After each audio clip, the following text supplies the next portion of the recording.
तो यीशु मसीह ने बोला सच्ची दाखलता जो है वो मैं हूं और मेरा पिता क्या है? किसान है।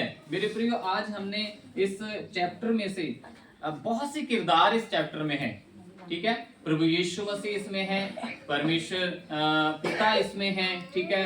और इसमें डालियां कर कर एक जिक्र आता है, वो आप और सब हम लोग हैं जो प्रभु के चेले हैं, ठीक है। इसमें संसार का जिक्र आता है और इसमें ऐसे एक मनुष्य का जिक्र आता है जिसमें जिसे मनुष्य लिखा गया है, लेकिन मेरा मानना और मेरा विश्वास है कि वो स्वर्गदूतों की बात हो रही है, ठीक है। और इसमें सब वो बातें हैं जो हमें जानने के लिए, हमारे जीवन के लिए, हमारे जीवन की बढ़ोतरी के लिए, प्रभु के साथ जुड़े रहने के लिए, उसके साथ एक घनिष्ठ संबंध बनाने के लिए हमें जरूरी है। हालेलुया। देखो, जब हम लोग प्रभु में आए थे तब हमारा सबका जो विषय था वो था प्रभु से चंगाई पाना, आशीष पाना। कि हम लोग कैसे अपने जीवन में चंगाई पा सकते हैं, अपने जीवन में शांति पा सकते हैं, हम लोग कैसे अपने काम में बढ़ोतरी पा सकते हैं, कैसे हमारे घर में आशीष आएगी, कैसे मेरा जीवन बदलेगा, कैसे मेरे बच्चे ठीक हो जाएंगे, कैसे मेरे पति ठीक हो जाएगा, कैसे मेरी पत्नी ठीक हो जाएगी। इन सब बातों को लेकर हम प्रभु यीशु मसीह के पास आते हैं। फिर ये शुरुआत की बातें होती हैं।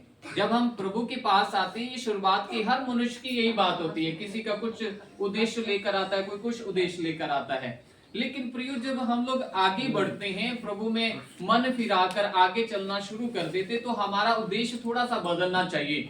जैसे एक बच्चा है, जब बच्चा पैदा होता है उसकी खुराक जो होती है माँ का दूध होता है, और जिस रीति से बच्चा बढ़ता है उस रीति से उसकी जो खुराक है, उसका जो भोजन है वो बदलना शुरू हो जाता है। इसी प्रकार जब हम लोग प्रभु में आते हैं, सत्य के मार्ग पर आते हैं, पहले तो हमारा ध्यान यही होता है कि हम लोग कैसे आशीष पाएंगे, हमारे घर में चंगाई कैसे आएगी, छुटकारा कैसे आएगा, इन भूत प्रेत से हम कैसे आजाद हो पाएंगे, कैसे इन बातों से निकल पाएंगे। हो सकता है किसी की ये हो कि कैसे हम लोग नशे से बाहर आने पाए, और हो सकता है किसी का ये हो कि कैसे हम पाप से बाहर आने पाए। लेकिन प्रियो, ये सब ठीक है, ऐसा शुरुआत में होना ठीक है, क्योंकि हम लोग उस समय बच्चे हैं, बहुत छोटे हैं प्रभु में। लेकिन जैसे ही हम प्रभु को जान लेते हैं, आगे बढ़ते हैं, तो हमारा ध्यान और हमारा उद्देश्य बदलना चाहिए। हमारा ध्यान और हमारा उद्देश्य बदलना चाहिए। यदि हमारा ध्यान, हमारा उद्देश्य बदलेगा, तब हम परमेश्वर की गहरी और घनिष्ठ उस संबंध को, उस रिश्ते को जान पाएंगे। हालेलुया। प्रिय, परमेश्वर पृथ्वी पर आज से 2000 साल पहले यीशु मसीह इस पृथ्वी पर आए, तो केवल हमारा उद्धार करने नहीं आए, केवल बीमारों को चंगा करने नहीं आए, केवल लाचार को सहारा देने नहीं आए, केवल थकी हुए को बल देने के लिए नहीं आए, बल्कि प्रभु यीशु मसीह इस संसार में आए और उन्होंने अपना जीवन 33.5 साल जीवन इस संसार में बिताया। और उस 33.5 साल में उसने परमेश्वर पिता के साथ जैसे घनिष्ठ संबंध, रिश्ता रखा था, वो रिश्ता आप और मुझे देने आए। हालेलुया। जैसे प्रभु के दास ने बोला, आज मन फिराएं। अगर कोई सुबह उठकर प्रेयर नहीं करता, रात को प्रेयर नहीं करता, ये प्रेयर जो है, संगति जो है, परमेश्वर का जो वचन हम लोग पढ़ते हैं, सुनते हैं, तो ये हमारी परमेश्वर के साथ एक घनिष्ठ रिश्ता है, संबंध है हमारा परमेश्वर के साथ। आपको पता है, पृथ्वी पर जिससे ज्यादा हमारा संबंध होता है उसी से हम बातचीत करते हैं। जो हमारा प्रिय होता है उसी से हम बातचीत, बहुत कम लोग होते हैं जिनका कोई प्रिय नहीं होता, वो किसी से बातचीत नहीं करते, लेकिन फिर भी उसका एक ना एक तो प्रिय होता है जिससे वो बातचीत करता है। मेरे प्रियो, जैसे हम संसार में रहकर एक दूसरे से बातचीत करते हैं, अपने माँ बाप से, जहां अपने घर में रहकर बच्चों से, पति पत्नी से, ठीक है, पति पत्नी से, ठीक है, ये हम लोग सब करते हैं। इसी प्रकार परमेश्वर प्रभु यीशु मसीह इस पृथ्वी पर आए ताकि हमारे जो घनिष्ठ संबंध है वो परमपिता परमेश्वर के साथ हो सके। प्रियो, ये घनिष्ठ संबंध जो है कई तरह से हम लोग कर सकते हैं, लेकिन आज मैं वचन में से आपको बताना चाहता हूं, यीशु मसीह ने बोला सच्ची दाखलता जो है वो खुद है और उसका पिता जो किसान है। मेरे प्रियो जी हमें समझना पड़ेगा किसान का कार्य क्या होता है, पिता का काम क्या होता है। पिता एक ऐसा प्रेमी परमेश्वर है, पिता एक ऐसा प्रेमी परमेश्वर है जो हम सबसे प्रेम करता है। प्रियो वो प्रेम करने वाला परमेश्वर है। यदि वो प्रेम ना करता, उसका प्रेम ये है कि आज और आप और मैं प्रभु के पास बैठे हैं, आप और मैं प्रभु को जानते हैं, आप और मैंने प्रभु से कई प्रकार से छुटकारा प्राप्त किया है, आप और मैंने परमेश्वर से पाप से आजादी को या छुटकारे को प्राप्त किया हुआ है। आप थोड़ा संसार में देखें, जहां से हम लोग आते हैं, संसार में देखें संसार कैसा चलता है। संसार अभी भी पाप में। ये परमेश्वर का प्रेम है, उस परम पिता परमेश्वर का प्रेम है जो इस वचन में यीशु मसीह उसे किसान कह रहा है। उस किसान का ये प्रेम है हमारे साथ, क्योंकि हम उसके घर की खेती हैं। उसने बड़े बड़े तरीके से, बड़े अच्छी तरीके से हमें माँ के गर्भ में बोया था, और आप और मैं सब माँ के गर्भ से बाहर आए हैं। कितने विश्वास करते हैं? हालेलुया। आपको ये पता, ये तो विश्वास करना ही पड़ेगा, दूसरा रास्ता कोई है ही नहीं, दूसरा कोई ऑप्शन नहीं है। इसलिए मेरे प्रियो, परमेश्वर जो प्रेमी परमेश्वर है, परमेश्वर जो हमसे प्रेम करता है, उसके साथ वो किसान का कार्य भी करता है। अब एक किसान क्या करता है? एक किसान का काम होता है जो अपनी खेती वो करता है, उसे वो काटता छांटता है, उसे वो और निखारता है, उसके आगे उसके पीछे वो जितनी खुदाई कर सकता है, जितना गहरा उसे दे सकता है, जितनी गहराई से पानी दे सकता है, जितनी गहराई से अच्छी फीड दे सकता है, वो सारी बातें किसान करता है। और किसान के पास एक अधिकार और होता है, यदि वो उसे लगे कि ये जो फसल है, ये जो वृक्ष है फल नहीं दे रहा, ये अपना कार्य सही रीति से नहीं करता, तो उसके पास अधिकार है उसे जड़ से उखाड़ कर फेंकने का अधिकार भी हमारे प्रेमी परमेश्वर के पास है। हालेलुया। प्रियो, यदि हमने इस संसार में रहकर, प्रभु में रहकर भी अच्छा फल नहीं दिया, अच्छा व्यक्ति नहीं बने, अच्छा स्वभाव हमारा नहीं हुआ, हमारे जीवन में परिवर्तन नहीं हुआ, तो याद रखिए जो प्रेमी परमेश्वर जो हमसे प्रेम करता है वो एक किसान है, और किसान की माने वो क्या करेगा? उस दरख्त को जड़ से उखाड़ने की ताकत रखता है। मैं ये थोड़ा सा लेना चाहता हूं आपको सिर्फ बताने के लिए। देखो मेरे प्रियो, ये मैं किसान हूं, मैंने क्या किया? मैंने बहुत अच्छी रीति से इसे लगा दिया है। अब मैं देख रहा हूं कि ये फल नहीं दे रहा, मैं देख रहा हूं कि ये मेरी इच्छा के अनुसार नहीं चल रहा, मैं देख रहा हूं कि मेरी इच्छा के अनुसार बढ़ नहीं रहा और मुझे इससे कुछ लाभ नहीं हो रहा, तो मेरे पास अधिकार है, मैं उसे जड़ से उखाड़ कर फेंक सकता हूं। अगर ये मैं जड़ से उखाड़ कर फेंक दूंगा तो एक दिन ये क्या होगा? एक दिन ये सूख जाएगा, मर जाएगा, और एक ही काम के लिए बच जाएगा। वो काम क्या है इसका? फिर बोलो, चूल्हे में झोंक दो, आग में झोंक दो। और मेरे प्रियो, ये हम लोग सब जानते हैं, इसलिए प्रभु यीशु मसीह पृथ्वी पर मनुष्य को समझने वाली बातों से बातचीत करते थे। इतनी गहरी बातें नहीं बोलते थे कि मनुष्य समझ ना सके ये क्या चीज है। हाँ, जब यीशु मसीह स्वर्ग से या स्वर्ग की कोई आध्यात्मिक बातों करते थे, वो थोड़ी सी गहरी बात होती थी। लेकिन मेरे प्रियो, जिस परमेश्वर के पास आए हैं भाई, इसे काटने छांटने का अधिकार है। ये थोड़े दिन पहले आपको पता है, जब हम लोग वृक्ष को देखते थे बड़ा हरा भरा था, थोड़े दिन पहले क्या हुआ? वृक्ष क्या होने लगा? वो झड़ने लगा, वो साफ होने लगा, वो पूरी तरह नंगा हो गया। पर हम लोग से देखते हैं ऐसा था ये। आप थोड़े दिन बाद देखना तो क्या होगा? नए नए पत्ते उस पर आने शुरू हो जाएंगे।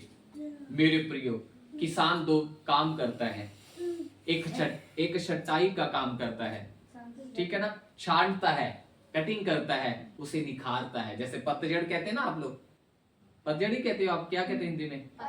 पतझड़ी कहते हैं ना। हाँ, ये पतझड़ का जो मौसम है, बसंत से पहले जो आता है ना, तो किसान के पास ये अधिकार है। पतझड़ जो होता है वो उसके नाश होने का कारण नहीं होता। पतझड़ से दरख्त नाश नहीं हो जाएगा, पतझड़ से उसकी जो खूबसूरती और बढ़ेगी, क्योंकि उसके बाद उसका सीजन बदल जाता है। ये किसान है, ये हमारा परमेश्वर पिता है जिसके पास ये अधिकार है। उसी परमेश्वर के पास हमें काटने का भी अधिकार है।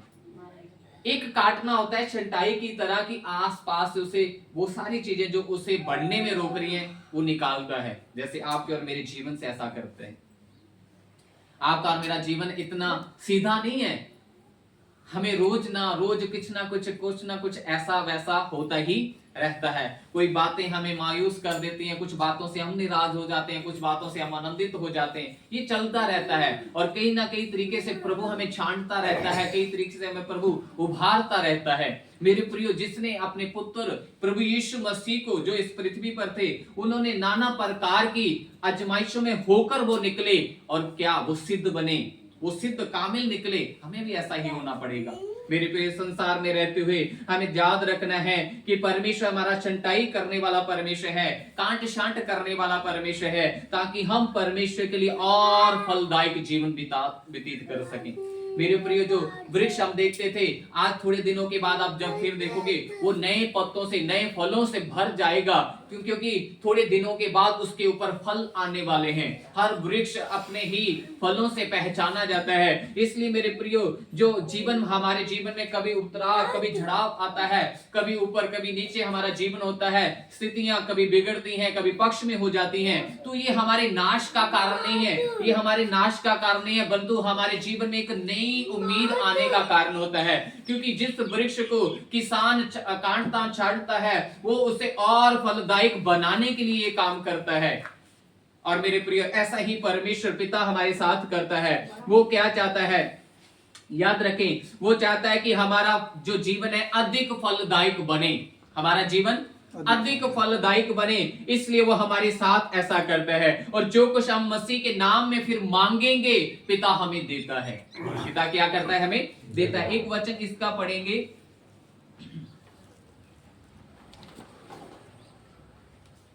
ठीक है, इसकी 11 आयत पढ़ें। हाँ जी।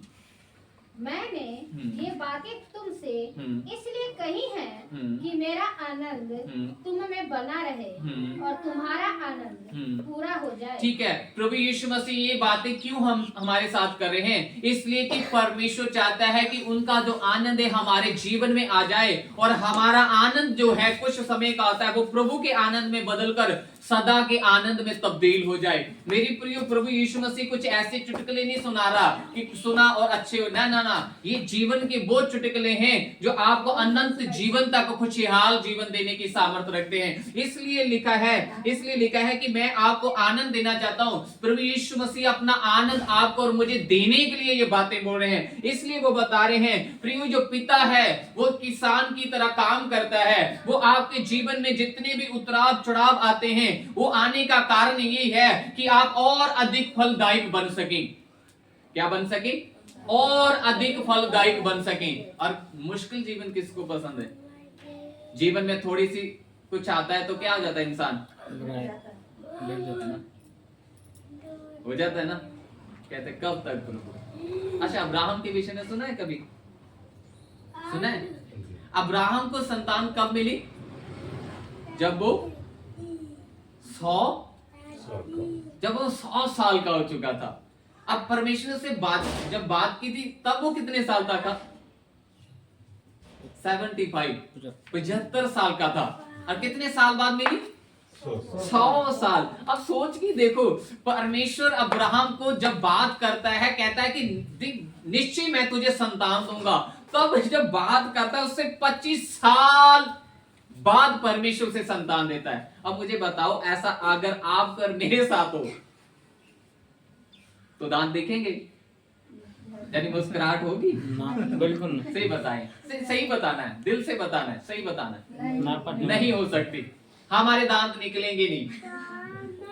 हम नहीं बता सकते किसी को कोई हम परमेश्वर, जीवित परमेश्वर को मानते हैं, हम उद्धारकर्ता परमेश्वर यीशु मसीह को मानते हैं, नहीं बता पाएंगे। क्यों? कारण ये है कि हमारे जीवन में वो बात नहीं हुई जो बात परमेश्वर हमसे बोली थी। मेरे प्रिय, मैं इसे क्यों जान सकता हूं? क्योंकि मैं 12 साल से परमेश्वर की प्रतीक्षा में हूं, क्योंकि प्रभु ने मुझसे भी कहा था, निश्चय मैं तुझे संतान दूंगा। आज 12 साल हो चुके हैं, मेरे पास भी संतान नहीं है, लेकिन मैं महसूस कर सकता हूं कि अब्राहम को क्या हुआ होगा, अब्राहम कैसे करता होगा। क्योंकि देखो, मैं जुबान पर नहीं बोलता, लेकिन मेरे मन में होता है। मैं चलता फिरता प्रभु से कहता हूं, प्रभु अब आखिर कब तक आप करना नहीं करेंगे? कब करेंगे? प्रभु कुछ तो बता, कोई साल बता दे, कोई मंथ बता दे, कोई डेट बता दे, मैं कुछ तो डिक्लेयर करूं। मेरे मन में भी चलता है, उसके मन में भी होता है। मैं कहा प्रभु क्यों, इस विषय में तू क्यों नहीं बोलता, क्यों मुझे नहीं दिखाता? बाकी सब दिखा देता है, ये दिखा देता, वो इस विषय में क्यों नहीं बात करता? क्या कारण है?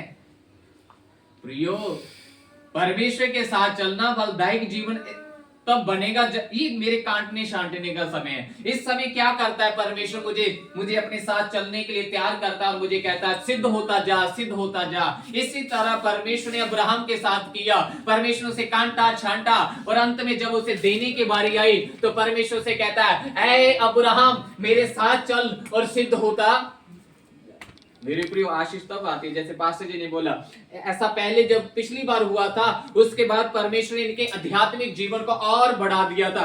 अब अगर इस बार हुआ है तो निश्चय ये जानते हैं इनके जीवन में कोई तो आध्यात्मिक बात आने वाली है। टेढ़ा मेढ़ा होकर नहीं चलना, टेढ़ा मेढ़ा होकर लड़खड़ाकर सीधा चलना है। अगर आप सीधा परमेश्वर के साथ चल रहे हैं, कुछ गलत नहीं कर रहे, अगर गलती होगी तो तुरंत क्षमा मांगते हैं, तो फिर निश्चय जान रहे हैं यदि आपके साथ ऐसा होता है तो जरूर परमेश्वर कुछ ना कुछ देने वाला है। हालेलुया। तो मैं जानता हूं मेरे जीवन में अगर देरी हो रही है, अब्राहम की तरह मुझे भी इंतजार करना पड़ा है, तो अब्राहम की तरह परमेश्वर मुझे भी प्रतिदिन अपने साथ चलाता है और कहता है सिद्ध हो, सिद्ध हो, सिद्ध हो। चलते चलते कहता है सिद्ध हो भाई, सिद्ध हो।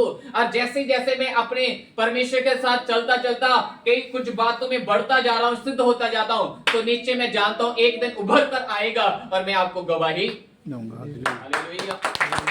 गवाही ऐसे ही बनती है। एक अंधा बैठा था, उस अंधे ने देखा कि परमेश्वर प्रेमी है, परमेश्वर प्रेम करने वाला है, तो मैं अंधा क्यों हूं? तो उसे पता चला कि परमेश्वर जो प्रेम करने वाला है वो यीशु मसीह नासरी के नाम में आ चुका है। तो उसने सुना क्या हो रहा है, कहते यीशु नासरी जा रहा है। उसने धड़क्के से पुकारना शुरू किया, ऐ यीशु दाऊद की संतान मुझ पर क्या कर दे, दया कर दे। मेरे प्रियो, कौन पुकारता है?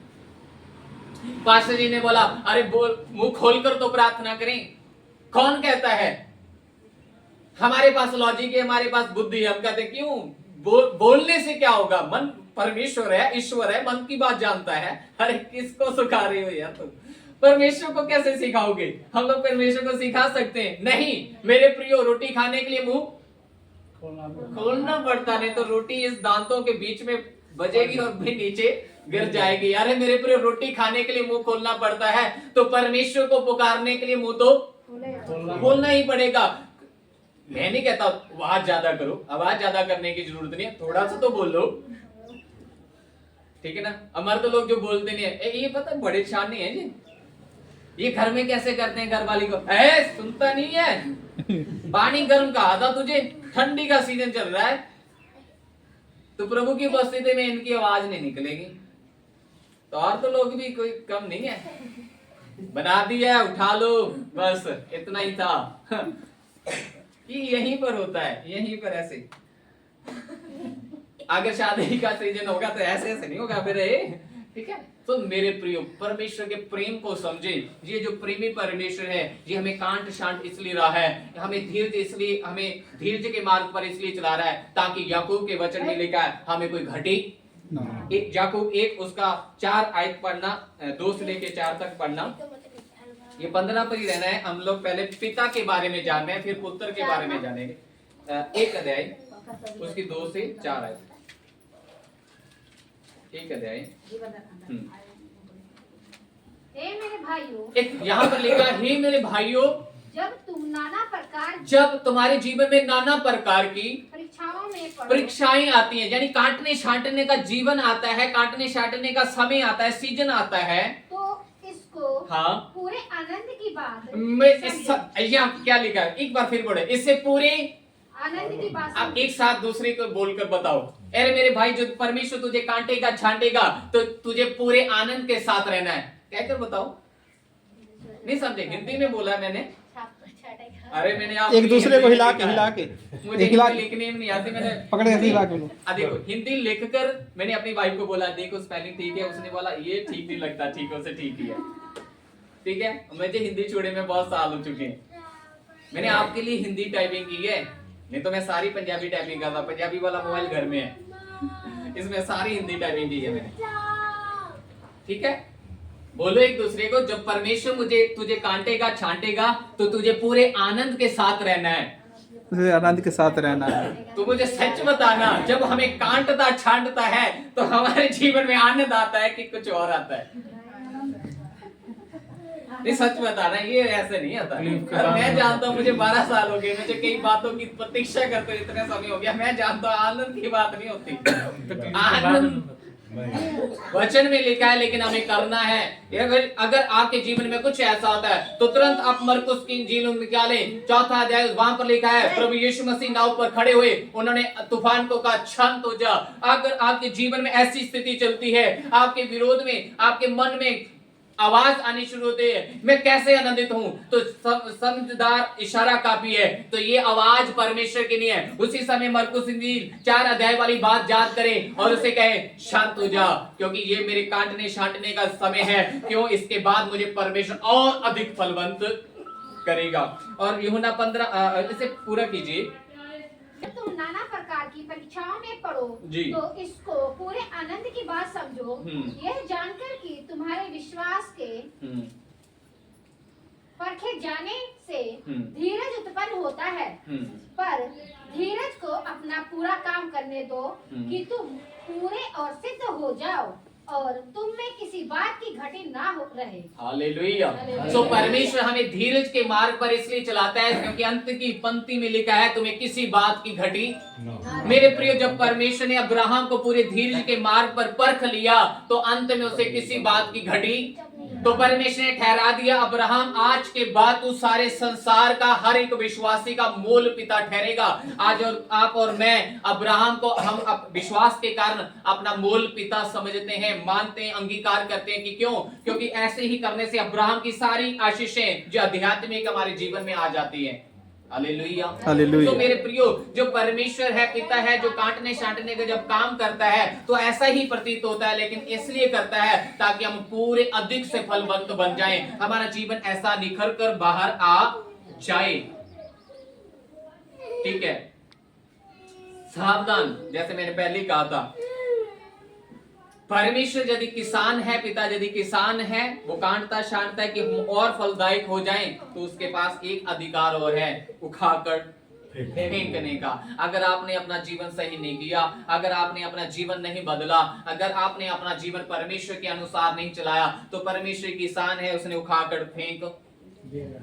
अब ये कब फेंकेगा? एक वचन पढ़ेंगे 15:6, यूहन्ना 15:6। मुझ में बना ना रहे, यीशु मसीह कहते हैं यदि कोई मुझ में बना ना रहेगा तो वह डाली के समान, वो उस डाली के समान फेंक दिया जाए, जो दाखलता में जुड़ी हुई थी फेंक दिया जाएगा और सूख जाता है, सूख जाएगा। और लोग उन्हें, जहाँ पर जो लोग शब्द है ना, जो लोग इस्तेमाल किया है, इन लोगों के पास अधिकार नहीं। ये अधिकार मैं मानता हूँ ये स्वर्गदूतों के पास है। क्या करेंगे? लोग उन्हें बटोर कर आग में झोंक, लोगों ने इकट्ठा करेंगे और आग में झोंक देंगे। ये अंतिम मृत्यु की ओर इशारा करता है। अगर हमने जीवित जी परमेश्वर के साथ चलते चलते अपने आप को नहीं बदला तो अंत में स्वर्गदूत हमें निकालेंगे और फेंक देंगे। अवसर भी नहीं मिलेगा कि खुदा कब किया था, तो खुदा कहेगा नहीं, तूने सारी उम्र किया था, इसलिए नहीं तुझे फेंक रहा हूं, तुझे इसलिए नहीं अवसर दे रहा तो कि तूने तुझे माना ही नहीं, तूने कभी मेरी बात को। इसलिए मेरे प्रिय, आज ही बुराई को छोड़ दीजिए। इसलिए परमेश्वर पिता परमेश्वर जो एक किसान भी है, डाली जो फलदायक जीवन व्यतीत नहीं कर रही है, वह उसे काट डालता है और वह उस डाली के समान जहां जो हमने पढ़ा है फेंक जाएगी, सूख जाएगी, स्वर्गदूतों ने इकट्ठा करेंगे और अंतिम आग में झोंक जाएंगे। इसलिए हमें एक फलदायक जीवन व्यतीत करना है ताकि पिता परमेश्वर हमारे जीवन से महिमावंत हो सके। ये कहाँ पर लिखा है? ये प्रभु के वचन, इसी पिता की महिमा हाँ इसी से होती है कि प्रभु यीशु मसीह ने कहा मेरे पिता की महिमा इस बात से होगी तुम बहुत सा फल लाओ। हालेलुया। हालेलुया। मेरे पिता की महिमा इसी से होती है जब हम बहुत सा फल लेकर आते हैं। लेकिन प्रियो, मैंने अपने 15 साल के अनुभव से प्रभु से बार बार पूछते प्राप्त किया है, ये फलदायक जीवन है क्या? ये फल प्रभु लाने वाला है क्या चीज है? इसके ऊपर मैंने ध्यान दिया तो ये कुछ नहीं है, ये हमारा चरित्र है। हमारा चरित्र प्रभु के समान बनना चाहिए। यदि ये मैं कहूंगा कि नहीं, ये फलदायक जीवन ये है कि प्रभु ने कहा था जाओ और संसार में से फल लेकर आओ, संसार में से हम लोग तुम्हें लेकर आएंगे, मैं बनाकर रख सकता हूँ? कदाचित नहीं, ये हो ही नहीं सकता। हम अपने बच्चों को सुधार नहीं सकते, मैं कैसे दूसरों को सुधार पाऊंगा? हो ही नहीं सकता। कितने साल आप सुधरे रहेंगे, कितने साल मेरे साथ रहेंगे, हो ही नहीं सकता। एक ना एक दिन आप निकल जाएंगे। मैं आपकी पूरी निगरानी नहीं कर सकता, यहाँ पर आपको संदेश दे सकता हूँ, घर पर आकर समझा सकता हूँ, 24 घंटे आपके साथ रहकर नहीं देख सकता कि आप क्या कर रहे हैं। इसका मतलब ये हुआ कि ये वचन जो हमें किसान और दाखलता के विषय में और डालियों के विषय में जो बता रहा है, ये हमारे स्वयं के जीवन के विषय में बात कर रहा है, ना कि दूसरे के जीवन के विषय में बात कर रहा है। इसलिए जो फलदायक जीवन है, हमें स्वयं अपने आप को प्रभु के समान बनाने के लिए देना पड़ेगा। हालेलुया। दूसरी बात देते हैं, ये था पिता जो प्रेमी परमेश्वर एक किसान की तरह कार्य करता है। अब यहाँ पर हमने पहले पढ़ा था, पहले वचन में पढ़ा था, यीशु मसीह ने कहा मैं सच्ची दाखलता हूं। हालेलुया। तो जो प्रभु सच्ची दाखलता है, वो एक बेल के समान काम करता है। देखो जैसे ये तार जा रही है, वैसे ही अंगूरों की बेल ऐसे जाती है, तो उसकी अंगूरों की बेल में छोटी छोटी टाहनियां निकलती हैं जिसमें फल लगता है। बेल में कोई फल, बेल में जितनी ब्रांच निकलती है, टाहनियां निकलती है ना, डालियां निकलती हैं, उसमें अंगूर लगते हैं। आप देखना जब कभी जाकर, ठीक है, उसी में निकलती हैं। लेकिन डाली अपने आप से फल, वो दाखलता के साथ होगी, बेल के साथ जुड़ी होगी, तभी फल ला सकती है। नहीं तो फिर आपको पता है, मैंने उदाहरण दिए और ऐसे ये फल नहीं लाएगी, ये फेंक दिया है, ठीक है, अभी इसका कोई समय नहीं है। तो यीशु मसीह जैसे सच्ची दाखलता है, वैसे बेल भी है, उसी कहते हैं बेल। यीशु मसीह ने अपने प्रेम प्रकट किया कैसे? इसी वचन में लिखा है, 13 वचन पढ़ना। इससे बड़ा प्रेम किसी का नहीं, प्रभु यीशु मसीह ने कहा इससे बढ़कर प्रेम किसी का नहीं कि कोई अपने मित्रों के लिए अपना प्राण दे। हालेलुया। हालेलुया। है किसी का प्रेम इससे बढ़कर कोई प्रेम नहीं है कि परमेश्वर आए और पापी के लिए अपनी जान दे। आपने देखा है कभी कोई व्यक्ति पापी के लिए जान देता? लड़का लड़की दे देते हैं एक दूसरे के लिए जान, वो बात कोई और होती है, ठीक है। यहाँ पर प्रभु की बात हो रही है, प्रभु हम पापियों के लिए जान देने के लिए आए संसार। तो इसी बात को लेकर यीशु मसीह ने बोला यही सच्चा प्रेम है जो अपने मित्रों के लिए प्राण देता है, ठीक है। जो हमारा यीशु मसीह सच्ची दाखलता इसलिए है क्योंकि वो हमसे प्रेम करता है। उनका प्रेम हम कैसे प्रकट हुआ? क्योंकि उन्होंने आपके और मेरे लिए, पूरे संसार के लिए अपनी जान दे दी है, ठीक है। अब क्या है इसके 30वां वचन पढ़ना। जी जी। तुम तो उस वचन के कारण जो मैंने तुमसे कहा है शुद्ध हो। ठीक है, तो यहाँ पर प्रभु कहते हैं कि तुम उन वचन के कारण शुद्ध हो चुकी हो जो मैंने तुमसे कहा था। तो मेरे प्रियो, कुछ समय बाद यीशु मसीह क्या करने वाले थे? क्योंकि यीशु मसीह उन्हें अपने मारे जाने, गाड़े जाने और जी उठने के विषय में बता रहे थे। तो प्रभु यीशु मसीह कह रहे हैं कि उस वचन के कारण तुम लोग शुद्ध हो गए, क्योंकि वो वचन बता रहे थे कि मैं क्रूस पर जाऊंगा और मैं तुम्हारे लिए, पूरे संसार के लिए अपनी जान, अपने प्राण दे दूंगा। और इससे क्या होगा? आप और मैं शुद्ध जीवन व्यतीत करने के सामर्थ्य प्राप्त करेंगे। इसलिए मेरे प्रिय पौलुस लिखता है, जो क्रूस की कथा है अविश्वासी लोगों के लिए तो कुछ भी नहीं, मूर्खता है, लेकिन जो विश्वास कर लेता है उसके लिए उससे सामर्थ आती है। प्रिय आप और मैं जो जीते हैं, रोज जीने की जो सामर्थ्य क्रूस की ओर देखने से आती है। मान लीजिए पास्टर जी को पता है अब इनके जीवन में ऐसी घटनाएं, तो इन्होंने कैसे बल पाया? जब इन्होंने यीशु मसीह की ओर क्रूस पर देखा कि मेरे लिए क्रूस पर सब कुछ पूरा हो, तो ये बल पा गए। तो मैं रोज कैसे बल पाता हूं? मैं ऐसे बल पाता हूं कि प्रभु, ठीक है, मैं निश्चय जानता हूं कि तू मेरे लिए भला करने की ताकत, और एक दिन आएगा कि मैं तेरी जीवन गवाही। हालेलुया। तो मेरे प्रिय परमेश्वर हमें क्या करता है? अपने प्राण देकर हमें यीशु मसीह ने शुद्ध किया है और अपना वचन हमें सौंपकर प्रतिदिन हमें शुद्ध करने की ताकत रखता है। और यीशु और पिता परमेश्वर के बीच में एक घनिष्ठ संबंध था। वो था कि यीशु मसीह अपने आप को दाखलता कहते हैं और पिता को किसान कहते हैं। और पिता ने जैसे यीशु मसीह को, ठीक है, कांटा शाटा की और फल लेकर आए। कांटा शाटा मतलब वो जा रहे थे, उन्होंने मरना था, उन्होंने कब्र में जाना था, फिर उन्होंने तीसरे जीवित होना था। ये परमेश्वर प्रभु यीशु मसीह के साथ हुआ। ये एक घनिष्ठ संबंध का, रिश्ते का बात हो रहा है कि कैसे हम लोग एक होकर काम कर रहे हैं। वैसे ही प्रभु यीशु मसीह ने क्या, क्योंकि यीशु मसीह अपने पिता परमेश्वर की आज्ञाओं में बना हुआ था, इसलिए मसीह अपने पिता परमेश्वर से परमेश्वर के प्रेम में बना रहा। इसलिए मेरे प्रियो, यदि आप चाहते हैं कि आपका और मेरा रिश्ता प्रभु के साथ घनिष्ठ हो, रोज अच्छा हो, बेहतर हो, तो आपको कैसे करना है? जैसे मसीह परमेश्वर की आज्ञा में बना रहा और उसका रिश्ता पिता परमेश्वर के साथ एक घनिष्ठ था, वैसे ही आप और मैं इस पृथ्वी पर, इस संसार में रहकर घनिष्ठ रिश्ता बना सकते हैं यदि रोज हम परमेश्वर की आज्ञा के अनुसार चलेंगे। और उसकी आज्ञा कोई बड़ी नहीं है। उसकी आज्ञा क्या है? 14 वचन पढ़े। जो आज्ञा मैं तुम्हें देता हूँ, यदि उसे मानो तो तुम मेरे मित्र हो। प्रभु यीशु मसीह ने कहा, जो आज्ञा मैं तुम्हें देता हूँ, यदि आप उसे मानेंगे तो आप मेरे क्या होंगे? मित्र कहलाएंगे। और सारा वचन पढ़ना।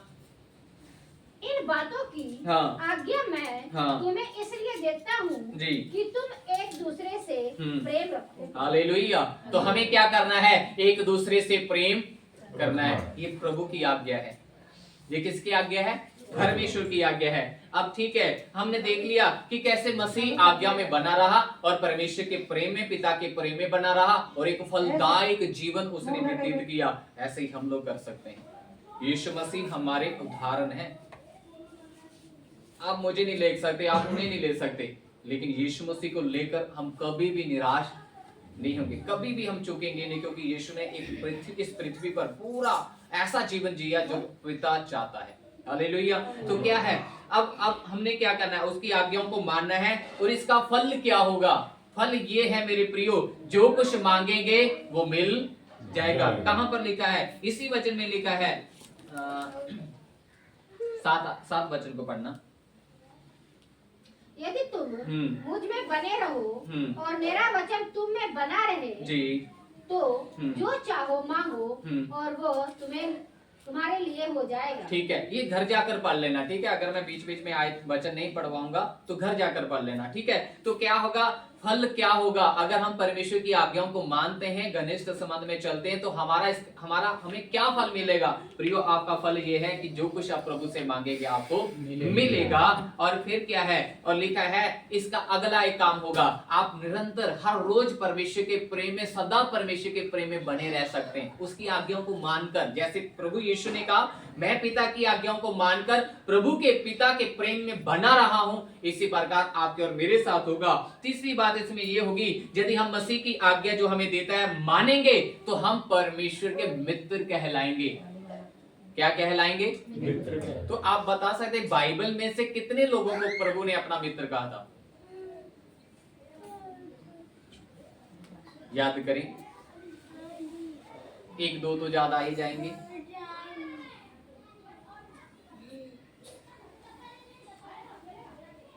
हमने पढ़ा तीसरा जो फायदा होगा ना हमारे जीवन में, वो होगा यदि हम मसीह की आज्ञाओं को मानेंगे तो क्या होगा? हम प्रभु के मित्र कहलाएंगे। बाइबल में कौन कौन प्रभु के मित्र थे? Number 1 Abraham. कौन था? अब्राहम को परमेश्वर ने अपना मित्र कहा था। और मित्र प्रभु यीशु ने बहुत अच्छी रीति से बोला है। दूसरा व्यक्ति था मूसा। कौन था? प्रभु कहता है जैसे एक मित्र से आमने सामने होकर बातें करता ना, ऐसे प्रभु सिर्फ मूसा से बातें करता था। होता है ना, मित्र कभी एक दूसरे से बात छिपाते हैं? कभी नहीं। वो घर वालों से छिपा लेंगे, लेकिन मित्र से ये होता है।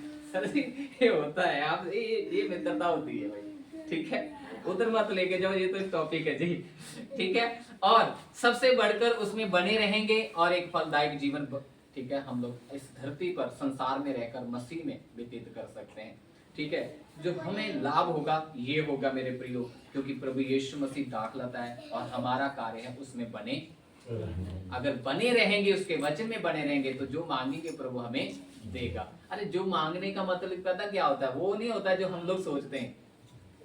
ठीक है ना, हम लोग थोड़ा सा सीधे हैं। हमें जो ऐसा वचन सुनते तो लगता है जो मांगेंगे, हाँ भाई फिर ऐसे ही ला लो, जो मांगेंगे आपको मिल जाएगा बस। ठीक है, उसकी एक दायरा होता है, मर्यादा होती है। प्रभु क्या कहता है वो समझना है। ठीक है, तीसरा इसमें एक किरदार और है, पवित्र आत्मा का किरदार है। इसी चैप्टर का हम लोग पढ़ेंगे 26 वचन पढ़ेंगे। परंतु जब हाँ। वह सहायक आएगा जी जिसे मैं तुम्हारे पास पिता की ओर से भेजूंगा, जी अर्थात सत्य का आत्मा जी जो पिता की ओर से निकलता है, तो वह मेरी गवाही देगा। हालेलुया। हालेलुया। तो तीसरा किरदार यहाँ पर हमारे इस चैप्टर में आया है पवित्र आत्मा जी। पवित्र आत्मा जी का भी एक रोल है। पवित्र आत्मा हमें इसलिए दिया गया है ताकि हम यीशु के विषय में गवाही। अब कितने लोग यीशु के विषय में बताते हैं?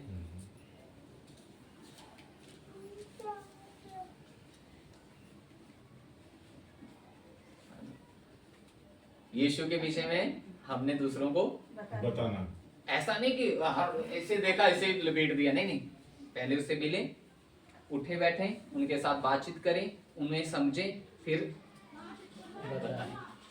सीधा नहीं, आहिस्ता आहिस्ता। अगर आहिस्ता आहिस्ता आप करेंगे ना तो वो आपकी बात को ग्रहण करेगा। ठीक है, तो क्या है, पवित्र आत्मा का काम है यीशु मसीह के विषय में गवाही देगा। पवित्र आत्मा हमें एक फलदायक जीवन जीने में सहायता करेगा। पवित्र आत्मा की भूमिका इसमें बहुत है।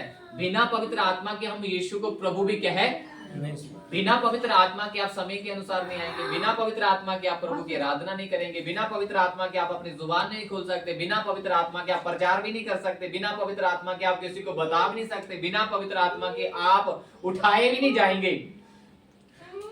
ठीक है, समझे? तो पवित्र आत्मा बहुत मेन रोल है जो हम सब विश्वासियों को दिया गया है। फिर यीशु के विषय में गवाही देगा। पवित्र आत्मा आने से हमारे जीवन में एक फलदायक जीवन जीने में हमारी सहायता करेगा। और इस वचन में लिखा है, जब आप 18-19 वचन पढ़ेंगे तो वहां पर लिखा है, संसार, यीशु मसीह कहता है, मुझसे दुश्मनी करता है। ठीक है, वो आपसे भी करेगा। तो पवित्र आत्मा हमें क्या करेगा? संसार की बुराई से दूर रहने में भी सहायता करेगा। समझेंगे? जी। मनुष्य है, कुछ ना कुछ खाता पीता इधर उधर करता ही रहता है, तो पवित्र आत्मा हमारी सहायता करेगा। जो व्यक्ति कहता है कि मुझ में पवित्र आत्मा, मेरे पास पवित्र आत्मा है, फिर भाई सोच लो, जो हम कह रहे हैं उसके अनुसार हमें होना भी चाहिए। तो पवित्र आत्मा हमारी सहायता करेगा, संसार की बुराई से हमारे दूर रहने में हमारी सहायता करेगा।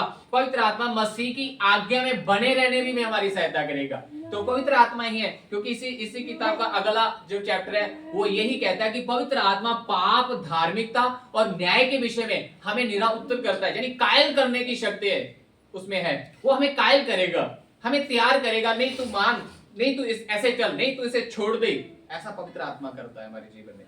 ठीक है, तो पवित्र आत्मा का भी एक किरदार है। अगर उसकी आज्ञा थी एक दूसरे से क्या करो, जैसे हमने 17 वचन पढ़ा, पवित्र आत्मा जो परमेश्वर आज्ञा दी है, तो पवित्र आत्मा इसे पूरा करवा सकता है। वही हमें एक दूसरे से प्रेम करना। Hallelujah, hallelujah. ठीक है, सो इसलिए अब आगे बारी हमारी, दूसरा वचन पढ़ेंगे। हाँ जी, अब हमारी बारी। अब तक हमने देखा पिता के विषय में, अब तक हमने देखा यीशु मसीह के विषय में, अब तक हमने देखा पवित्र आत्मा के विषय में। बीच में मैंने अपना टच दिया था, लेकिन अब हम खुलकर अपनी बात करते हैं। क्या लिखा है? जो डाली मुझ में है, लिखा है जो डाली मुझ में है और नहीं फलती उसे वो यानी पिता काट डालता है, काट डालेगा, और जो फलती है उसे वो छांटता छांटता है ताकि और फले। ठीक है, अब डाली इसमें कौन है? हम लोग हैं। अरे डाली हम लोग हैं। हाथ उठाइए। पिता किसान है, यीशु मसीह दाखलता यानी बेल है, और हम लोग ब्रांच यानी कि डालियां हैं। तो आप और मैं ही डालियां हैं जो प्रभु पर विश्वास, तो फल का किस पर लगते हैं? डालियों के ऊपर लगते हैं भाई। तो कैसे लगेंगे? जब डालियां प्रभु के साथ जुड़ी। अच्छा जीवन प्रभु की ओर से आता है। आप अपने आप अच्छा जीवन नहीं व्यतीत कर सकते। अगर आपको लगता है कि आप प्रभु के बिना एक अच्छा व्यक्ति बन सकते हैं, तो हाँ बन सकते हैं। फिर कैसा होगा? वो हमारे मोहल्ले का वो भी एमसी आ गया जी, प्रधान जी आ गए, तो जब जो वो चले गए तो प्रधान घर च होएगा अपने प्रधान ठगी ठोरी करदा वा, ऐथे चिट्टे जे कपड़े पा के आ जांदा वा। समझ गए मेरी बात को? समझ गए? तो ऐसी बाबा तो पूरे संसार के कई लोगों की होती है, लेकिन ऐसी बाबा नहीं। हमारा काम प्रभु के साथ बने रहने का और अच्छा चरित्र जो प्रभु की ओर से मिलेगा। वो प्रभु की ओर से मिलेगा। इससे ही फल लाने वाला जीवन बोला गया। ठीक है, सो हमारा काम क्या है? पिता परमेश्वर किसान है, प्रभु यीशु मसीह दाखलता है, चेले जितने उस पर विश्वास करते हैं सब डालियां हैं। हमारा काम है पहला विश्वास योग्य बने।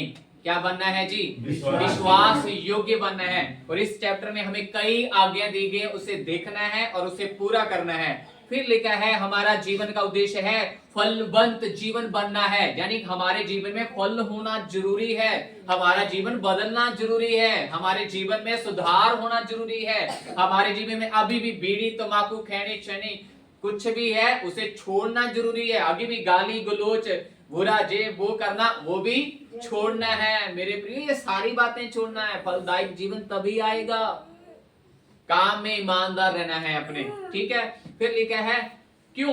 क्योंकि इसकी 16 वचन पढ़े जरा। अब देखिए क्या लिखा है। तुमने मुझे नहीं चुना। यहाँ पर स्पष्ट एक बात है, ब्रांच बनने के लिए, डालियां बनने के लिए हमने अपने आप को नहीं दिया, बल्कि लिखा है लेने वाले ने हमें ले लिया। क्या लिखा है? परंतु मैंने तुम्हें चुना है। प्रभु यीशु मसीह कहते हैं इस संसार में आपको मैंने चुना है ताकि आप मेरी डाली बने, और तुम्हें नियुक्त किया, और हमें नियुक्त किया है कि तुम जाकर फल लाओ। ये बस यही वचन जो होता है ना, ये हमें थोड़ा सा करता है कि शायद हमें फल लाने का मतलब है कि हम दूसरे लोगों को विश्वासी बनाए। नहीं नहीं, ये नहीं है। ये हमारे विषय में बोला जा रहा है। ये चैप्टर, सारा चैप्टर पढ़कर देखना, आपके विषय में बोला जा रहा है। ये नहीं बोला जा जाओ और लोगों को विश्वासी बनाओ तो वो बना रहे। अरे वो कैसे बना रहेगा? वो बना रहे तो वो तो बिगड़ जाता है। ठीक है, ये हमारे विषय में है। तो यहाँ पर लिखा है तुम जाओ। क्यों जाओ? क्योंकि यीशु मसीह थोड़े दिनों के बाद जा रहे थे और हम लोग संसार में जाएंगे, क्योंकि 18-19 आयत यही लिखी, हम संसार में जाएंगे। संसार दुष्ट है, संसार हमसे नफरत करेगा, संसार हमसे विरोध करेगा, क्योंकि हम संसार जैसी बातें नहीं करेंगे। तो इसलिए यीशु ने बोला तुम जाओ संसार में और जाके संसार में रहकर एक फलवंत जीवन जिए। इससे क्या होगा? जो हमने 8 वचन में पढ़ागा, इसी से मेरे पिता की महिमा, इसी से मेरा पिता महिमावंत होगा जब हम एक अच्छा चरित्र, एक अच्छा जीवन व्यतीत करते हैं। Hallelujah, hallelujah. पिता की महिमा इसी से होगी और गड़बड़ी भी इसी से होती है। वचन में 2 बार लिखा है यदि तुम पृथ्वी पर रहकर अच्छे काम नहीं करोगे तो इससे मेरे पिता की निंदा होगी। तो चुनाव हमारा है, यहाँ पर कैसे चलना है? पिता की निंदा करवानी है उस किसान की, जब महिमा करानी है। अगर निंदा करवाओगे काट कर फेंक देगा। ठीक है, ये सच में जान रखना, काट देगा। ये मत सोचना कि हम लोग क्या हैं क्या नहीं है, हम इतने साल हो गए। कोई इतने साल नहीं। आपने कभी वचन के अनुसार अपने आप को ढाला ही नहीं है। चंद बातें पकड़ ली, बस उसी में आप लोग कहते हैं कि मैं चंद बातों में अव्वल हूँ। चलो भाई ठीक है, तो बाद में पता चल जाएगा अव्वल हो के दब्बल हो।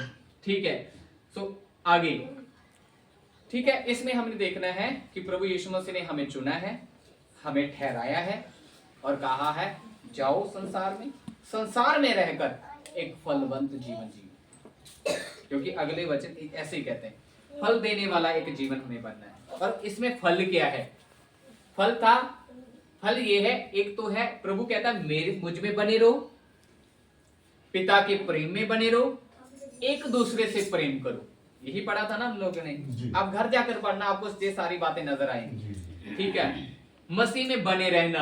अब मसीह में बने रहना क्या है? प्रभु यीशु मसीह ने जैसे कहा मैं पिता की आज्ञा में हूँ, इसके साथ क्या है? मैं उसके प्रेम में बना हुआ। और यीशु मसीह के और आपके बीच में हमारा भी यही एक रोल है। यदि आप प्रभु यीशु मसीह की आज्ञा में बने रहेंगे तो हम उसके प्रेम में बने रहेंगे।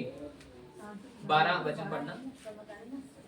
मेरी आज्ञा यह है कि जैसा मैंने तुमसे प्रेम रखा वैसा ही तुम भी एक दूसरे से प्रेम रखो। ठीक है, मसीह में बने रहना यही है कि जैसा उसने हमसे प्रेम किया, हमें भी उससे प्रेम में और एक दूसरे के प्रेम में बने रहना है।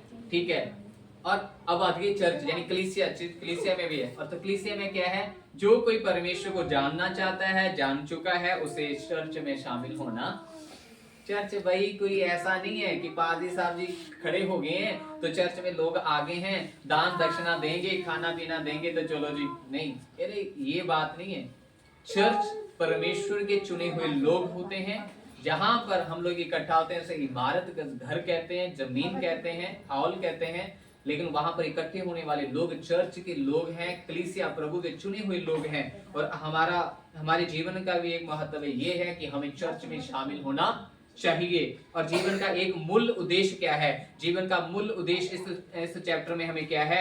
वो है हमें एक फलदायक जीवन। 8 वचन पढ़ें। मेरे पिता की महिमा हाँ, इसी से होती है। याद रखो, पिता की महिमा इस बात से होगी, तुम बहुत सा फल लाओ। हमें क्या करना है जी? बहुत सा फल लेकर आना है, तब ही तुम मेरे चेले ठहरोगे। तो फिर हम परमेश्वर के ठहरेंगे। ऐसा नहीं है कि वो भाई ये चर्च जाता है, नहीं नहीं नहीं नहीं, तो दूसरा भाई बता देगा चर्च तो जाता है भाई साहब। अभी उसने पिछली जिंदगी पास्टर जी बार बार प्रचार में प्रार्थना में बोले थे, हम लोग नई सृष्टि हैं। हम लोग क्या है जी? हम लोग नई सृष्टि हैं। अब नई सृष्टि होती क्या है जी? उसमें पुराना कुछ ना हो, अगर कुछ होता है पुराना तुरंत वो मन फिर आता है। ये है नई सृष्टि। हालेलुया। तो क्या है हमारे जीवन का मुख्य उद्देश्य? ये है कि फल लेकर आना है ताकि हम प्रभु के चेले लोग ठहरेंगे। और एक है तो हमें क्या करना है? अंगूर की बेल की तरह परमेश्वर के साथ बने, ठीक है ना, उस बेल में बने रहना। क्यों? कारण है, पढ़ेंगे एक वचन, 5 वचन पढ़ें। मैं हाँ, दाखलता हूँ, यीशु मसीह ने कहा मैं दाखलता हूँ, तुम डालियाँ हो। हम सब डालियां ब्रांच हैं। जो मुझ में बना रहता है अगर डालियां बेल में बनी रहेंगी, और मैं उसमें, हाँ, अगर फिर वो परमेश्वर यानी अगर डालियां बेल में है तो बेल भी डालियों के साथ ही है, वह बहुत फल फलता है। फिर वह व्यक्ति बहुत फलेगा, क्योंकि मुझसे हाँ, अलग होकर हम्म। तुम कुछ भी नहीं कर सकते। बिल्कुल चेतावनी यीशु मसीह ने बोली, मुझसे अलग होकर तुम कुछ भी कर नहीं सकते। इस संसार में पहले हम लोग क्या थे? मरे हुए थे, कुछ नहीं पता था हमें। जब दिल करता था पाप कर लिया, जब दिल करता था ऐसे कर लिया, जब दिल करता था ऐसे कर लिया, कुछ पता नहीं उस जीवन में क्या होगा। अंत में आग में झोंका जाएगा और कुछ नहीं होगा, खत्म। फिर सारी कहानी, फिर सदा काल के लिए पीड़ाएं हैं। आग में जाना अच्छी बात नहीं है, ठीक है, दुख दर्द ही होगा वहां पर। तो प्रभु यीशु मसीह ने लास्ट में चेतावनी दी है, हमारे जीवन का उद्देश्य जैसे फल लेकर आना है, अच्छा एक विश्वासी चेला बनना है, वैसी प्रकार कैसे होगा? अंगूर की बेल में यानी उस दाखलता में बने रहने के कारण होगा, ठीक है। और दाखलता कौन है? यीशु मसीह। और हम डालियां हम लोग हैं, हमें यीशु मसीह में बने रहना है। इससे बने रहने से ही हम लोग एक फलवंत जीवन दे सकते हैं। अगर नहीं तो अलग होकर प्रभु यीशु मसीह ने तो कह ही दिया कि तुम फिर किसी काम के फिर कोई कुछ फल लेकर नहीं आगे। इसका लास्ट वचन पढ़ेंगे 27। जैसे पवित्र आत्मा यीशु मसीह के विषय में गवाही देने में हमारी मदद करेगा, तो एक बात और है, और तुम भी मेरे गवाह हो, क्योंकि तुम आरंभ से मेरे साथ रहे हो। हालेलुया। हालेलुया। तो हम सब किसके गवाह हैं जी? जैसे उस समय चेले प्रभु यीशु मसीह के गवाह थे, आज हम भी यीशु मसीह के। सिस्टर ने खड़े होकर गवाही दी। एक और आए थे, वो चले गए, ओके, ठीक है ना। कोई खड़े हुए थे ना सिस्टर, उन्होंने गवाही दी, ठीक है ना। तो मेरे प्रियो, ये कैसे होता है? ये हमारे जीवन है। मैंने कुछ बड़ा नहीं बताया, मैंने बहुत 40 मिनट में कवर करने की कोशिश की है। मैंने आपके 40 मिनट ही लिए है। टाइमिंग इतनी हुई है सर जी? हाँ जी, है ना। मेरे अपने टाइम ਦੇ साथ 40 मिनट ही हुई है मेरे को जी, ठीक है। 40-45 मिनटां ਦੇ ਵਿੱਚ मैंने ये कवर किया है आपको ये समझाने के लिए कि है क्या। हमने परमेश्वर पिता के बारे में सीखा है। परमेश्वर पिता जो प्रेमी परमेश्वर है, वो क्या है? एक किसान है, ठीक है। उन्हें काटने छांटने का और काटने का पूर्ण अधिकार है। काटेगा छांटेगा, एक फलदायक जीवन आएगा। काट डालेगा फिर कुछ नहीं आएगा, ठीक है। उसमें 7 वचन में 6 वचन में लिखा ना, 6 वचन में लिखा है, और उसे मनुष्य उठाकर फेंक देंगे, आग में झोंक देंगे, ठीक है। दूसरा हमने देखा है यीशु मसीह, अच्छी दाखलता। यीशु मसीह ने बोला मैं हूं, ठीक है। तो जो अच्छी दाखलता में बना रहेगा, डालियां अगर यीशु मसीह में बनी रहेंगी, तो वैसे जैसे यीशु और पिता का एक घनिष्ठ रिश्ता था, वैसे आपका और मेरा प्रभु के साथ एक घनिष्ठ रिश्ता होगा, ठीक है। और तीसरा हमने देखा था पवित्र आत्मा जी, 26 वचन में पढ़ा था हमने, हमें पवित्र आत्मा मिला है। पवित्र आत्मा जो यीशु के विषय में गवाही देता है। तो पवित्र आत्मा ही है जो हमें यीशु के साथ बने रहने में, उस दाखलता में बने रहने में सहायता करता है और तमाम बातों में भी हमारी सहायता करता है। चौथा हमने देखा है, हम खुद डाली ब्रांच, हम खुद हमारा जीवन, हमें विश्वास योग्य बने रहना है, फलदायक जीवन हमें पैदा करना है, हमें ठहराया गया है और कहा इस संसार में जाओ, इस संसार में रहकर एक फलदायक जीवन जीना। अरे भाई साहब, एकांत में जाकर हर एक व्यक्ति पाप से बच सकता है। तू तो एकांत में रह गया, ना उसने टेलीविजन देखा है, ना मोबाइल देखा है, ना बीड़ी, ना कीड़ी, ना चेड़ी, ना खैनी, तो क्या स्वाद उसे पता, वो तो पत्ते खा रहा है। तो प्रभु यीशु मसीह ने कहा जाओ संसार में जाओ, टीवी होते हुए टीवी नहीं देखना, मोबाइल होते गंदे काम नहीं देखने, तंबाकू का घर देखोगे तंबाकू के घर में नहीं जाना, शराब का ठेका देखोगे शराब से ठेके से आगे निकल जाना, गाली देने का समय आए तो कहना है कोई बात नहीं जी, प्रभु आप आशीष करें। समझे?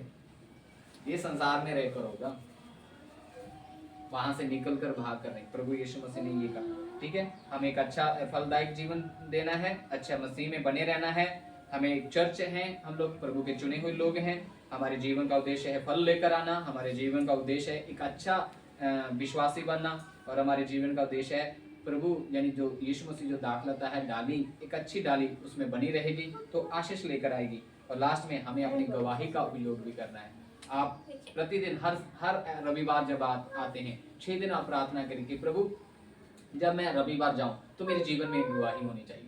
आप खड़कर गवाही दें कि हाँ ये 6 दिन मैंने पिछले जो थे प्रभु के साथ बिताए हैं। मैं 6 दिन की गवाही देता हूँ कि मैंने रोज प्रभु के साथ चलना शुरू किया था और मैं 6 दिन प्रभु के साथ चला हूँ। अगर आप आज निर्णय लेकर जाते हैं तभी आप खड़कर गवाही देंगे।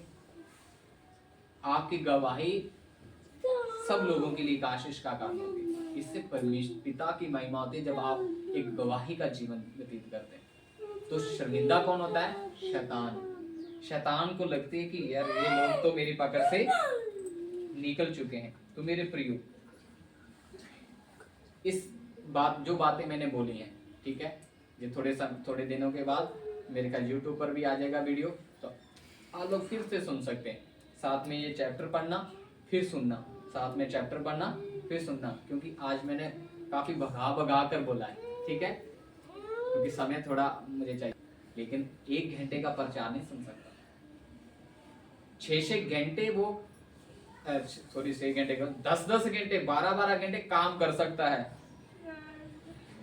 लेकिन 1 घंटा प्रचार नहीं सुन सकता। ठीक है, अगर उसे एक ऑर्डर मिल गया वो सारी रात लगा देगा काम पर, और 1 घंटा प्रचार दोस्तों के साथ अगर समय मिल गया उसे, वो चला जाएगा, निकल जाएगा बीवी बच्चों को लेकर, लेकिन 1 घंटा उसे उसके पास समय नहीं कि प्रभु के साथ बैठ जाए। वो सब कुछ कर सकता है लेकिन उसके पास समय नहीं है कि 1 घंटा पूरे ईमान के साथ सुकून के साथ प्रभु के साथ बैठ जाए। ठीक है, तो मेरे प्रिय जब आप बार सुनेंगे तो आपको पता लगेगा मैंने क्या विषय आपके सामने रखा। हमारा पिता जो प्रेम करने वाला है, साथ में भाई किसान भी है, काट छांट भी करता है तो काटता भी है। ठीक है, तो कृपया करके शांत रहें। ठीक है, बच्चे लोग शांत रहें, प्रभु आपसे प्रेम करता है। ठीक है, माँ बाप मारते हैं ना जब शरारत करते हो, अपनी आंखों को बंद करें और प्रार्थना में चलें। अपनी आवाज को खोलें, क्योंकि आज आपने प्रभु आप उस प्रेमी परमेश्वर के पास आए, आपने उसका जीवित वचन अपने जीवन में ग्रहण किया है। ये वचन हमें बदलने की पूरी रीति से सामर्थ रखता है, हमारे जीवन में और अधिक फल आए तो पिता हमें काटता छांटता है। प्रियो, कभी भी ऐसा अवसर ना आने दें अपने जीवन में कि वो हमें काट डाले, क्योंकि यदि उसने हमें काट दिया तो कोई अवसर नहीं, लेकिन अगर वो काटेगा, छांटेगा, छंटाई करेगा हमारी, तो हमारे जीवन में भरपूर से आशीष है और भरपूर से अवसर है कि हम परमेश्वर में और बढ़ते जाएं और उसकी महिमा करें। प्रभु को बोले, प्रभु मेरा जीवन एक फलदायक जीवन बना दे, प्रभु मेरा एक जीवन एक गवाही का जीवन हो, प्रभु मैं तुझ में हमेशा बना रहूं और तेरे प्रेम में बना रहूं। पवित्र आत्मा मुझे सिखा कि मैं कैसे प्रभु की आज्ञाओं को, प्रभु के वचन को अपने जीवन में पूरा करूं। और प्रभु के प्रेम में बना रहूं। पवित्र आत्मा हर रोज मुझे एक घनिष्ठ रिश्ते में पिता के साथ चलने में मेरी मदद और सहायता करें। पवित्र आत्मा जी तेरे वचन में बने रहने के लिए आप अनुग्रह करें। चर्च कलीसिया में बने रहने के लिए अनुग्रह करें। पवित्र आत्मा जी संसार बुरा है, संसार में बहुत सी बुराइयां हैं, इन सब बुराइयों के बीच में एक शुद्ध जीवन गुजारने के लिए, व्यतीत करने के लिए मुझ पर मेरी सहायता करें। इस संसार में बहुत से मेरे खुदा बुरे काम है, लेकिन उन सारे बुरे कामों को छोड़कर उनके ऊपर जयवंत होते हुए मुझे एक अच्छा जीवन व्यतीत करने में मेरी सहायता करें। पवित्र आत्मा में अपने आप को देता हूँ, इस वचन के अनुसार मैं अपने आप को सौंप देता हूँ, क्योंकि मैंने पढ़ा है कि सचमुच यदि हम तुझ में बने ना रहेंगे तो हमें काट डाला जाएगा और हमारे जीवन में कोई उम्मीद नहीं रहेगी। लेकिन हमने पढ़ा है यदि हम इस संसार में रहकर एक अच्छा जीवन तुझ में बिताते हैं तो प्रभु इससे तेरी महिमा होती है मेरे प्रभु, और इससे हम मेरे खुदा मनुष्य इस पृथ्वी पर हम जाने जाएंगे कि हम तेरी संतान है मेरे प्रभु। हालेलुया। और प्रभु एक अच्छा जीवन व्यतीत करने के लिए हमारी सहायता कर। और प्रभु जब भी हम अगले रविवार आए तो मेरे परमेश्वर हमारे जीवन में एक गवाही हो कि हम खड़ कर तेरी गवाही दे सकें। हम धन्यवाद करते हैं कि आपने शुरू से लेकर अब तक हमें संभाला और हमें चलाया है। प्रभु मैं प्रार्थना करता हूँ यदि कोई भी मेरे खुदा अपनी आत्मा में, अपने जीवन में मेरे खुदा दुख और मेरे खुदा दुख की गहराई में है, तो खुदावंद परमेश्वर ये तेरा वचन जो प्रेम से भरा हुआ है उसे बाहर निकाले मेरे प्रभु। और प्रभु यदि कोई बीमार है मेरे प्रभु तेरा वचन उसे हील करे मेरे परमेश्वर। यदि कोई शरीर में दर्द है, वेदना है, तो वो मेरे खुदा शरीर में दर्द और वेदना बाहर निकल जाए मेरे प्रभु। जिसके लिए रास्ते बंद हैं तो प्रभु तेरा वचन मेरे खुदा उसके लिए रास्ते खोल दे मेरे खुदा। मैं यीशु तेरे नाम से तेरे वचन की घोषणा करता हूँ कि तूने कहा मैं तेरे लिए मार्ग खोलने वाला परमेश्वर हूँ। तो प्रभु तेरे बच्चों के लिए मार्ग खुल जाए मेरे पिता परमेश्वर। और जिसके जीवन में वो विश्वास नहीं है, जो विश्वास चमत्कार को लेकर आता है, तो पिता पवित्र आत्मा जी वो विश्वास इनके जीवन में इस वचन के अनुसार डिलीवर हो जाए मेरे परमेश्वर। हालेलुया। और मेरे प्रभु जी विश्वास में बने रहकर एक बड़ा फलवंत जीवन व्यतीत लेकर कर सके मेरे परमेश्वर। हालेलुया। और जिन जीवनों में अभी तक कोई फल नहीं है मेरे परमेश्वर, ये सब पवित्र आत्मा आपके फलों से भर जाए मेरे परमेश्वर। हालेलुया। एक अच्छा चरित्र इनका होने के लिए, अच्छा स्वभाव इनका होने के लिए मेरे प्रभु मैं तुझसे विनती करता हूँ मेरे परमेश्वर। जितने बच्चे हैं मेरे प्रभु इन सबको मेरे खुदा अपने हाथों में ले मेरे प्रभु जी। इनके जीवन से तमाम परेशानियों को दूर कर दे मेरे खुदा, तमाम बाधा और बंधनों को दूर कर दे मेरे खुदा।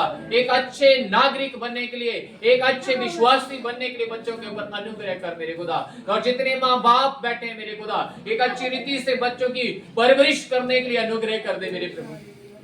प्रभु सबको तेरे जीवित हाथों में देते हैं प्रभु। जिनके घर में मेरे खुदा क्लेश है, लड़ाई झगड़ा है, नशा है, बुराई है, तो खुदावंद यीशु मसीह तेरे नाम से मेरे खुदा मैं सारी इन बुरी बातों को उनके जीवन से बाहर निकालता हूँ। प्रभु यीशु तेरे नाम से इनके जीवन से सारी लड़ाई झगड़े क्लेश नशे बाहर निकल जाए प्रभु। जितने लोग मनमानी करते हैं उनके जीवन में मेरे खुदा तेरे वचन के अनुसार दीनता आ जाए मेरे परमेश्वर। वो अपने आप को तेरे जीवित हाथों में दे मेरे परमेश्वर। और हर एक प्रत्येक जन के लिए मेरे खुदा आशीष मेरे खुदा घोषणा करता हूँ। सब लोग तुझ में बने रहें और मेरे खुदा बड़ा फलवंत जीवन जिए मेरे परमेश्वर। सारी बातों में तुझे आदर देते हैं, आपने संभाला और चलाया, सारा महिमा तुझे देते हैं। प्रार्थना प्रभु यीशु मसीह के नाम से।